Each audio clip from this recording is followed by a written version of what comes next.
జీవం తీసినోడే పోయి పోట్వకు పూల దండేసిండట. కాంగ్రెస్ వాళ్ళ కథ సుతం అట్లనే ఉన్నది.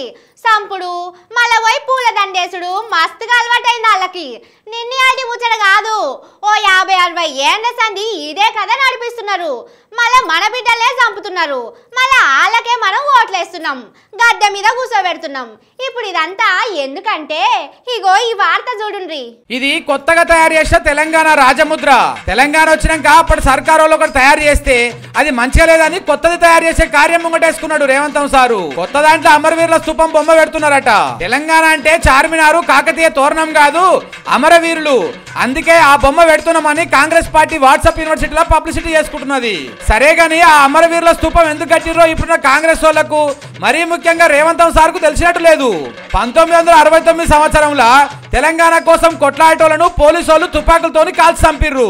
తుపాకీ గుండు తగిలి 369 మంది చచ్చిపోయిర్రు. అయ్యాల ఉన్నది ఇదే చెయ్యి పార్టీ సర్కారు.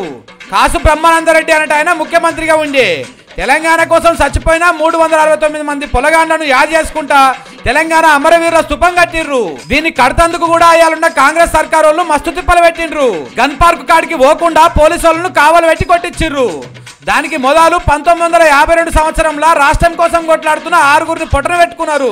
ఇక అసోంటి సొక్కం పూసలు ఇవాళ వచ్చి అమరవీరుల స్థూపాన్ని రాజముద్రలో పెడుతున్నామని గప్పాలు కొట్టుకుంటున్నారు.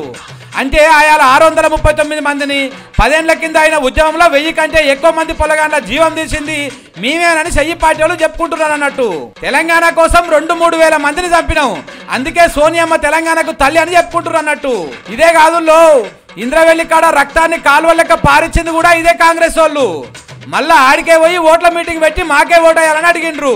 అంటే మనం అంతా తెలివి తక్కువలం అయినట్టు మన బిడ్డలనే చంపుతారు, మళ్ళొచ్చి మనతోనే ఓట్లు వేయించుకుంటారు. మన రైతులను చంపుతారు, వాళ్ళ ఇంటిలతోనూ ఓట్లు వేయించుకుంటారు. గద్దె మీదకెక్కి మళ్ళా వాళ్ళే వచ్చి పూల దండేస్తారు. వాళ్ళ చేతులతో చంపించుకొని దండలేయించుకుంటందుకే మనం పిల్లల్ని కనుడవుతున్నట్టున్నది. జర మనం కూడా ఆలోచన చేయాలి దీని మీద, ఉట్టినే ఇడిచిపెట్టొద్దు.